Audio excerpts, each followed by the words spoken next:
Assalamualaikum warahmatullahi wabarakatuh. Alhamdulillahirabbil alamin wassalatu wassalamu ala asyrafil anbiya'i wal mursalin wa ala alihi wa sahbihi ajma'in. Amma ba'du. Yang pertama dan selamanya, mari kita sama-sama mengucapkan kesyukuran kita kehadrat Allah Subhanahu wa taala dengan limpah dan rahmatnya.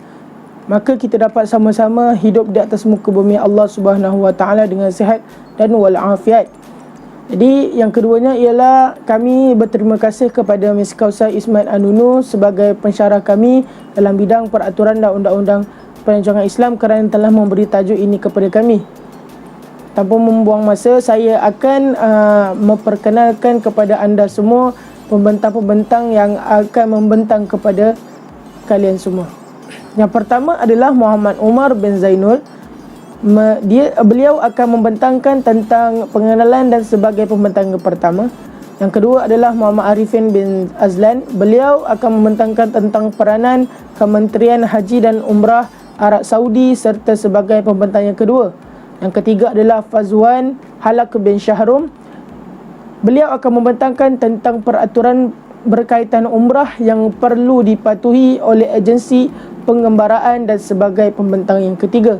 Yang keempat ialah Muhammad Syahmi Aiman bin Aswar.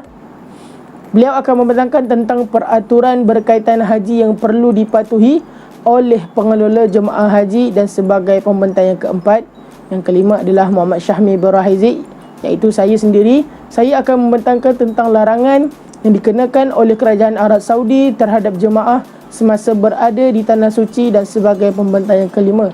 Dan yang terakhir adalah Amsyar Naim bin Saibun. Beliau akan membentangkan tentang kesimpulan dan sebagai pembentang yang terakhir. Ala kulli hal, itu saja sebagai pembuka bicara daripada saya. Jadi kita akan teruskan kepada presenter atau pembentang yang pertama, yakni Muhammad Umar bin Zainul. Dipersilakan.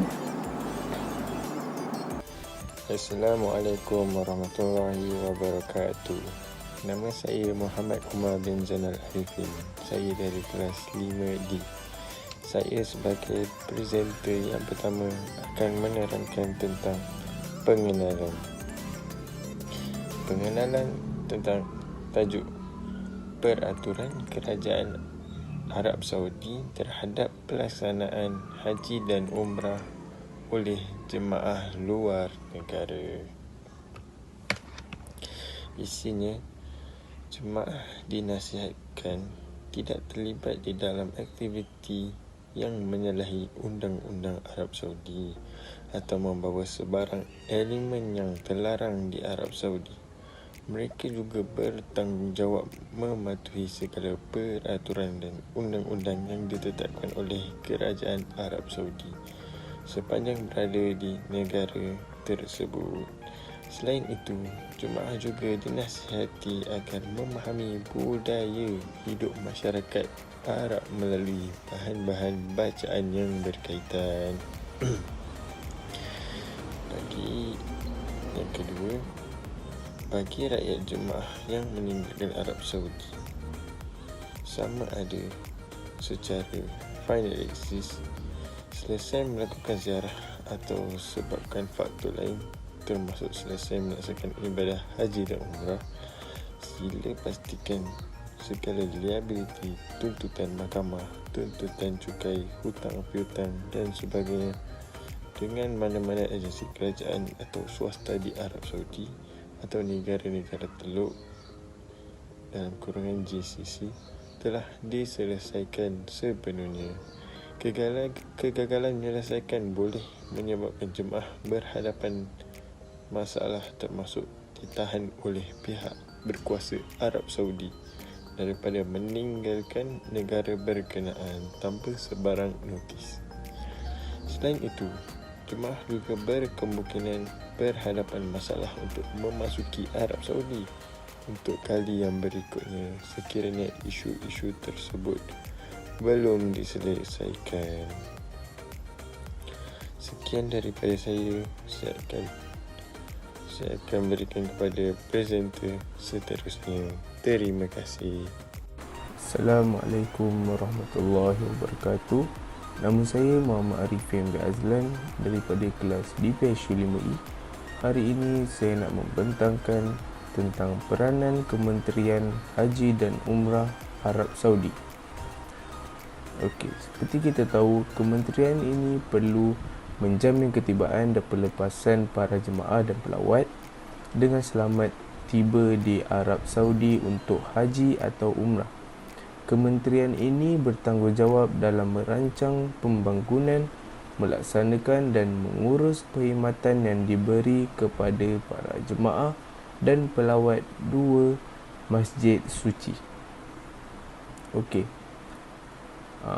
Jika anda nak tahu, Kementerian Arab Saudi ini juga mempunyai misi. Misi antaranya ialah melaksanakan dasar negara yang berkaitan dengan pelaksanaan haji dan umrah. Yang kedua, sentiasa memberikan pelayanan terbaik dan mempermudahkan tetamu Allah yang sedang menunaikan ibadah haji, umrah dan ziarah. Yang ketiga, memastikan bahawa layanan semua pekerja kepada tetamu Allah adalah menyeluruh, cepat dan berkualiti tinggi dengan semangat berpasukan. Yang akhir sekali ialah menggunakan kaedah teknologi terkini untuk memastikan etika kerja yang unggul dan kualiti perkhidmatan yang baik.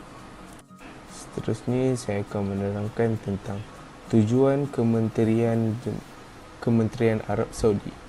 Yang pertama, menjalankan dasar negara yang berkaitan dengan masalah haji dan umrah. Yang kedua, meningkatkan kualiti perkhidmatan untuk jemaah haji dan umrah dan mengembangkan cara kerja. Di sini merangkumi 3 faktor. Yang pertama, memperkukuhkan sistem pemantauan untuk semua penyedia perkhidmatan haji dan umrah. Yang kedua, merespon dengan cepat dan berikan penyelesaian untuk aduan dari jemaah haji dan umrah. Yang terakhir iaitu menggunakan teknologi terkini. Okey. Di sini kita terus ke nombor 3 iaitu membangunkan prosedur yang dapat memudahkan haji dan umrah. Dan yang keempat ialah ikut serta dalam mewujudkan suasana yang kondusif bagi jemaah haji dan umrah supaya mereka dapat mengerjakan haji dan umrah dengan selamat dan damai dengan kerjasama pihak-pihak yang berkaitan. Kita lanjutkan dengan tugas Kementerian Arab Saudi. Terdapat banyak tugas Kementerian Arab Saudi. Tugasnya adalah membimbing, mengatur dan mengawasi. Di antara tugas-tugasnya ialah yang pertama, menyambut dan memproses jemaah haji dan umrah dari semua pintu masuk ke Kerajaan Arab Saudi, baik melalui udara, laut maupun darat, bekerjasama dengan pihak-pihak yang berkaitan. Seterusnya, memastikan adanya kemudahan tempat tinggal yang sesuai dan berlesen untuk jemaah haji, umrah dan jemaah Masjid Nabawi. Memastikan ketersediaan pengangkutan dan memperhatikan kekurangan perkhidmatan. Yang ketiga, melakukan pengawasan lapangan dan elektronik untuk menentukan jumlah jemaah haji dan umrah, memastikan syarat-syarat menginap lebih lama iaitu terlambat pulang ke rumah dan bekerjasama dengan pihak-pihak terkait dalam melaksanakan peraturan yang berkaitan.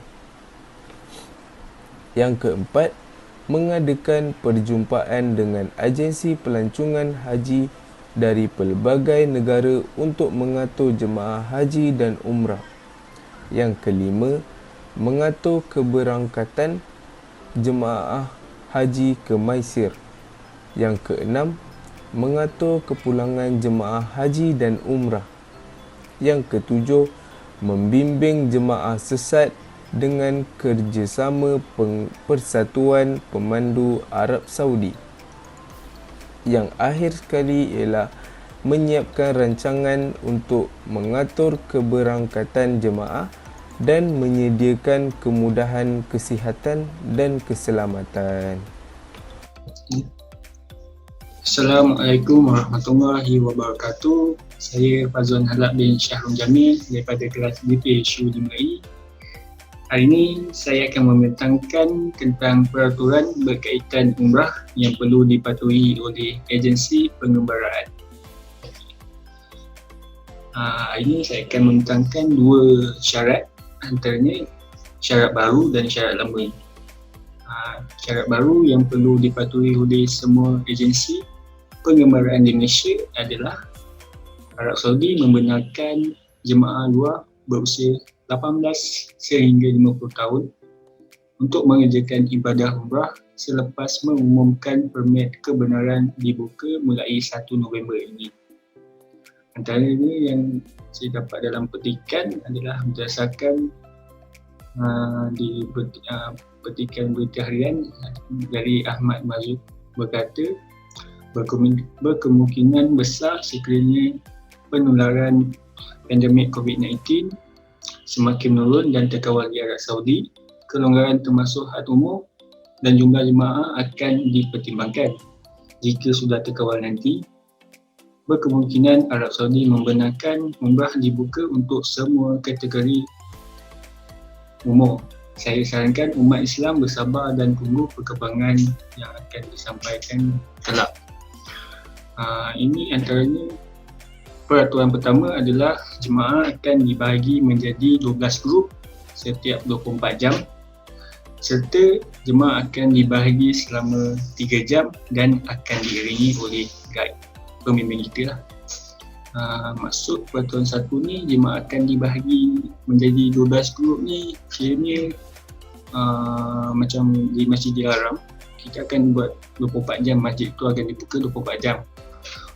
So kalau contoh 12 grup ni datang, dia bahagikan macam pukul 8 hingga pukul 10 jemaah, contoh dari jemaah Malaysia, pukul 1 hingga pukul 3 jemaah Indo, macam tu lah. Tapi dibahagikan cara Arab Saudi tu untuk 24 grup. Yang akan diberikan selama 3 jam ni 3 jam untuk contoh macam tawaf, sa'i, tadul, macam tu lah semua tu. Tapi dihadkan 3 jam. Kalau macam biasa kita tak ada had, kita buat sambil luar kita buat macam ikut kita punya masa. Tapi yang ni Arab Saudi dah telah hadkan selama 3 jam dan diiringi oleh pembimbing kita. Yang kedua adalah peraturan kedua, pihak agensi perlu mematuhi protokol kesihatan sejak datang sehingga kembali ke negara masing-masing. Kiranya pihak agensi ni perlu tahu dia punya protokol kesihatan yang perlu diambil berat tentang jemaah. Kiranya kalau pergi sihat, balik kita kena yakinkan kepada jemaah tu semua sihat. Jangan pergi okey, balik ada penyakit-penyakit simptom-simptom macam COVID-19 ke demam ke apa-apa. Yang peraturan ketiga, pihak agensi pengembaraan atau jemaah yang ingin menunaikan umrah perlulah patuh dan akur dalam setiap peraturan yang telah disediakan oleh lembaga Arab Saudi supaya kejadian tidak menjadi pusat kaca. Ini yang seterusnya antara syarat-syarat lama yang perlu dipatuhi oleh semua agensi pengembaraan di Malaysia sebelum berlakunya pandemik COVID-19. Antaranya, pihak agensi perlulah memastikan para jemaah ditemani oleh mahram mereka kerana pihak Sidang Media Arab Saudi telah menetapkan yang telah dikeluarkan sekian lama dahulu. Maksudnya kita buat ni kena ada mahram. Kalau macam suami, kalau suami isteri tak apa. Kalau macam budak-budak bawah 18 tahun, kena dipanggil oleh abang ke, saudara mara, pakcik, yang berumur 18 tahun ke atas. Peraturan 1 adalah pihak agensi pengembaraan perlu memeriksa berkaitan mahram antara lelaki dan perempuan sebelum berangkat ke Kota Mekah. Ini berkaitan dengan mahram. Kalau lelaki perempuan macam tadi, suami isteri. Macam kes yang sebelum ni, kes tentang usahawan kosmetik yang digelar sajak tu, kini pihak agensi tu salah sebab dia membiarkan atau tidak ambil indah tentang mahram ni. Kini dia tahu tentang mahram ni tapi dia bawa juga, walaupun dia lelaki tapi dia tetap bawa. Ini peraturan ni dalam Akta 1992. Yang saya ingat adalah dalam Akta 1992.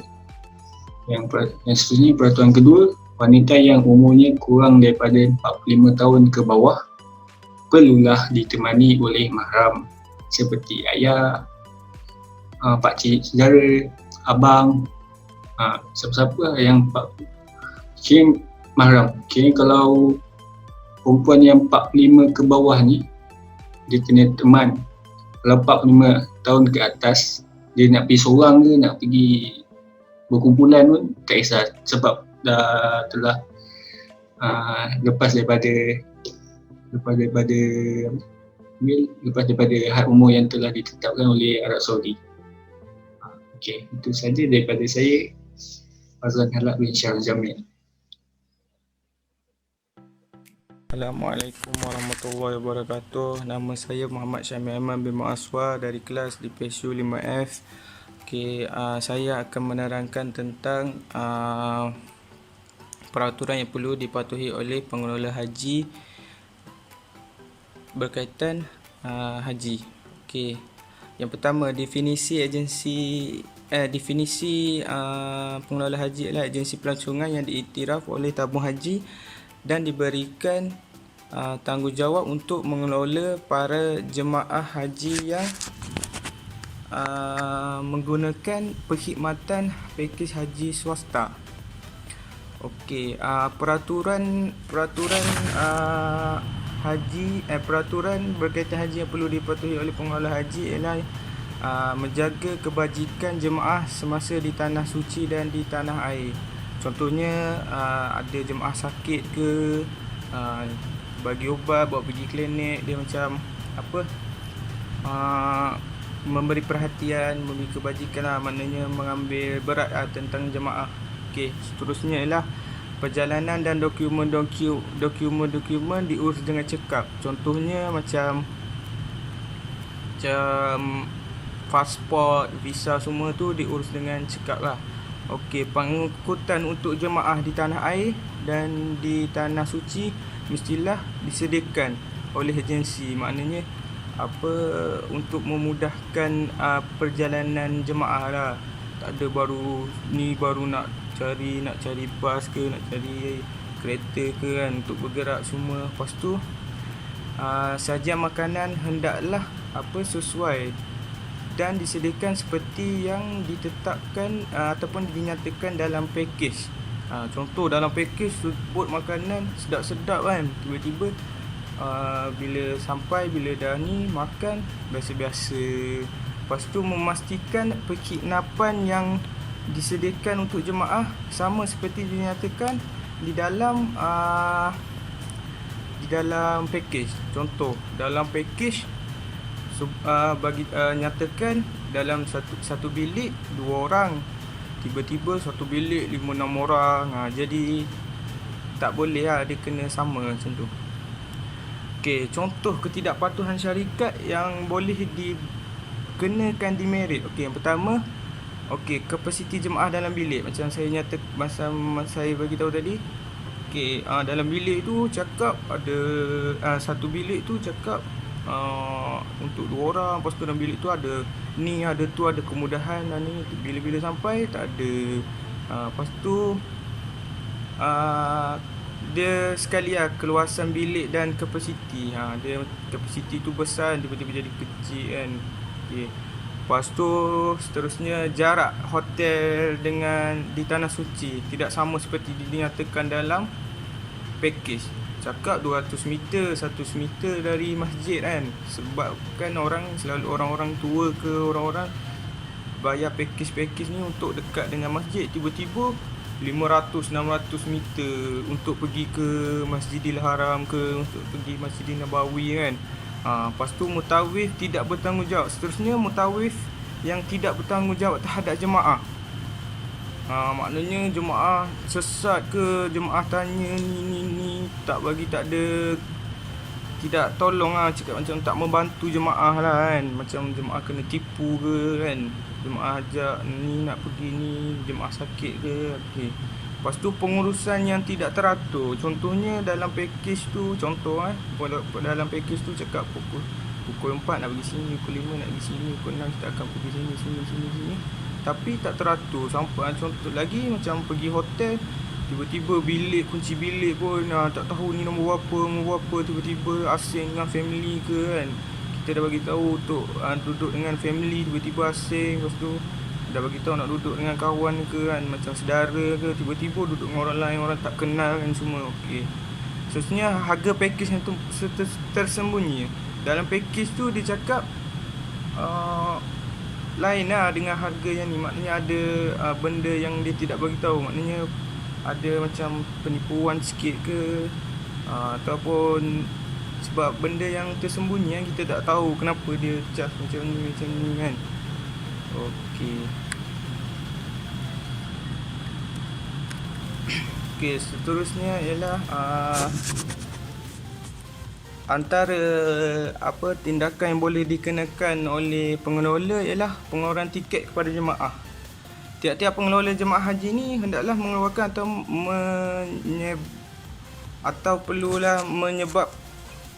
tiap-tiap pengelola jemaah haji hendaklah mengeluarkan atau keluarkan kepada seseorang jemaah haji yang perjalanannya ke Tanah Suci dikelolakan oleh satu tiket udara pergi dan balik.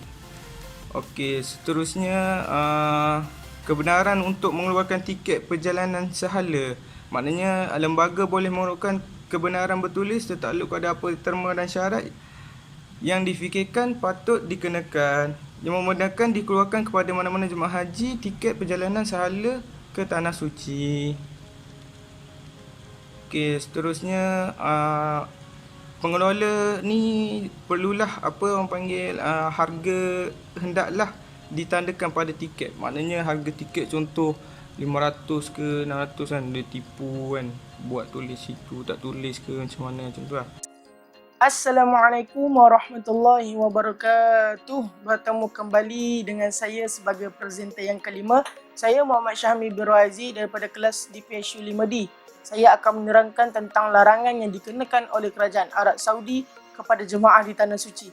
Okey, larangan ini ada dua bahagian. Yang pertama adalah larangan ketika waktu biasa, bukan waktu COVID. Yang kedua adalah larangan yang dikuatkuasakan atas dasar pandemik wabak COVID-19 itu sendiri. Jadi sama-sama kita lihat apa yang akan saya kongsikan kepada anda semua. Semoga bermanfaat kepada diri anda, juga bermanfaat kepada saya, insya-Allah biiznillah. Jadi kita akan teruskan kepada slide yang kedua. Slide yang kedua ini adalah larangan di Tanah Suci yang ketika itu bukan COVID-19. Ini larangan ini dibuat oleh Kerajaan Arab Saudi supaya dapat membendung segala salah laku yang tidak sepatutnya berlaku di Tanah Suci. Yang pertama adalah larangan menziarahi kubur, bukit-bukit dan Gua Hira. Kenapa Kerajaan Arab Saudi melarang kita untuk menziarahi kubur, bukit-bukit dan Gua Hira, sedangkan kubur itu adalah kubur para anbiya, para syuhada, para solihin. Tapi kenapa mereka menghalang kita menziarahi kubur tersebut? Dan mereka juga ada menghalang kita daripada mendaki bukit dan mendaki Gua Hira, tempat Nabi Muhammad sallallahu alaihi wasallam. Yang pertama adalah kerana berlakunya khurafat dan syirik. Jadi mereka mengambil tindakan yang tegas supaya jemaah-jemaah yang lain tidak datang ke tempat tersebut kerana mereka hendak memutuskan atau menyekat perbuatan-perbuatan khurafat dan syirik yang dilakukan oleh sesetengah pihak di Tanah Suci. Yang kedua adalah larangan berkahwin di Mekah. Larangan berkahwin di Mekah, kenapa larang pula? Sebab tempat Mekah tu kan tempat yang baik. Jadi kita buat perkara yang baik, membina masjid lah katakan kan. Tapi kenapa Arab Saudi melarang kita berkahwin di Mekah? Kerana mereka mengikut undang-undang yang telah ditetapkan oleh kerajaan Arab Saudi, yang di mana mereka meletakkan undang-undang tidak boleh berkahwin di Mekah ataupun di tanah suci tersebut. Dan yang ketiga, larangan mengeluarkan kata-kata kesat atau menghina. Larangan ini secara tidak langsung kita tahu sebab kita berada di tempat yang sangat mulia di sisi Allah Subhanahu Wa Taala. Ada satu kisah yang di mana larangan ini mengeluarkan kata-kata kesat ini dibalas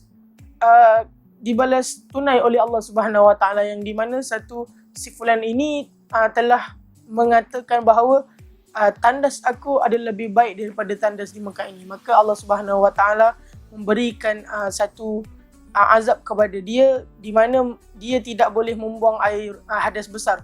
Jadi dalam 2 ataupun 3 minggu tersebut, ketika berada di sana, dia memohon ampun dan membuat taubat nasuha kepada Allah Subhanahu Wa Taala.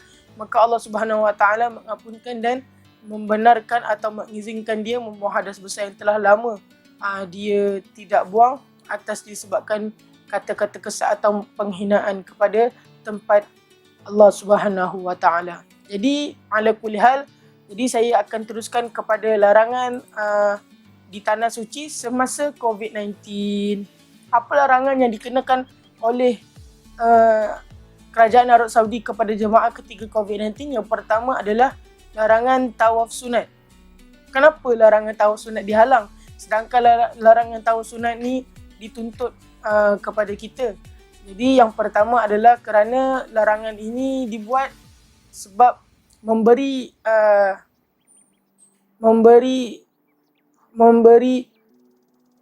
atas sebab keprihatinan dan memberi ruang kepada jemaah lain untuk melakukan tawaf yang wajib.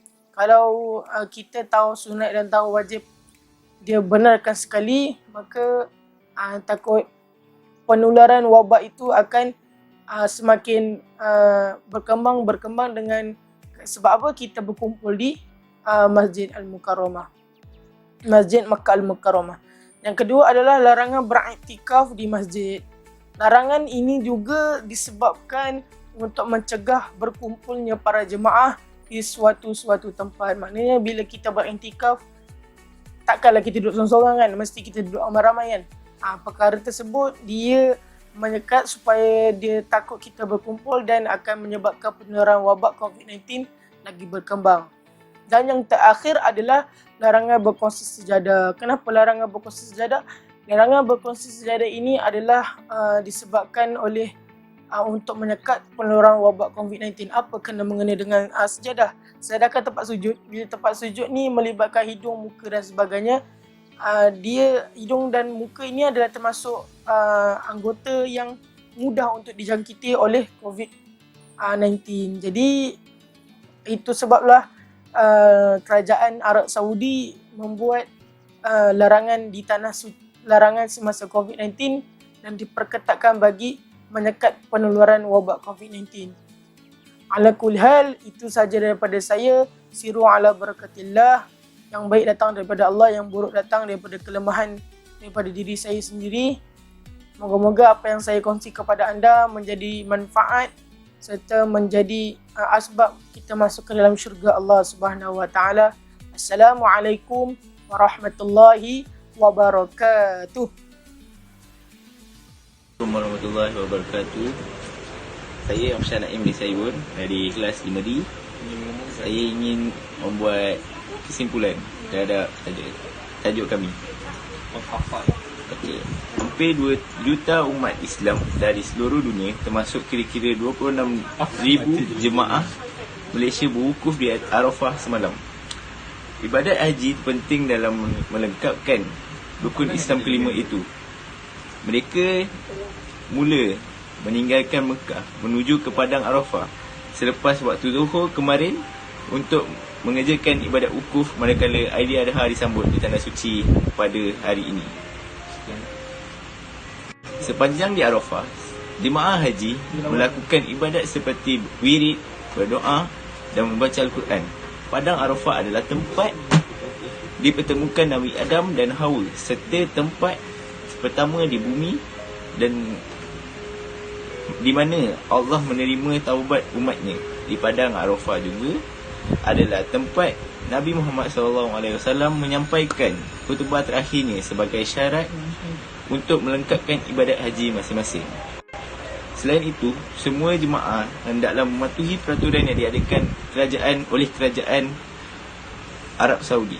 Semua jemaah hendaklah bertanggungjawab atas semua kesalahan yang dilakukan. Okey, seterusnya pengelola haji hendaklah menjaga kebajikan masyarakat dan membuat layanan yang baik di sana. Di samping itu, mereka juga wajib memastikan penginapan yang sesuai yang diadakan di dalam pakej yang ditetapkan. Pihak pengelola juga hendaklah membuat layanan yang terbaik seperti yang diadakan di dalam pakej supaya tidak mendapat aduan daripada jemaah haji semasa melakukan haji dan umrah. Okey, sekian, terima kasih.